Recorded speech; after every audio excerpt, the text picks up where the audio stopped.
چار کام ہم نے زیادہ کرنے ہیں، کلمہ طیبہ زیادہ پڑھنا ہے، درود پاک اور استغفار، قرآن مجید کی تلاوت۔ اسی طرح سحری افطاری کے حوالے سے سحری کے وقت دعا قبول ہوتی ہے۔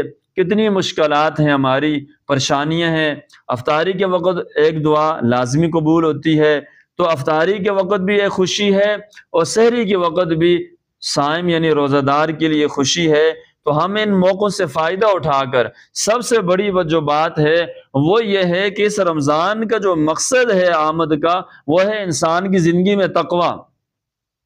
تقویٰ اگر اللہ رب العزت ہمیں نصیب فرما دیں، پھر تو ہماری ساری پریشانی حل ہو گئی۔ ساری پریشانیوں کا حل، اس کا نام تقویٰ ہے۔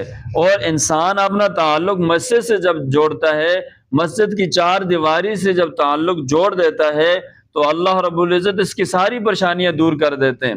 کہیں ایسا نہ ہو کہ ہمارے ملک میں کوئی آدمی آئے رمضان میں اور عید کے بعد وہ یہ دیکھے کہ نمازی تو ہے ہی نہیں ہے، میں کسی اور ملک کے اندر تو نہیں ہوں، یا وہ جمعہ پڑھے اور عصر کی نماز میں یہ دیکھے کہ وہ نمازی کہاں چلے گئے، میں کسی اور مسجد میں آیا ہوں یا کسی اور ملک میں چلا گیا ہوں۔ تو اس لیے ہم جمعے کے مسلمان نہیں ہیں، ہم رمضان کے مسلمان نہیں ہیں، پورے سال کے مسلمان ہیں۔ ساری زندگی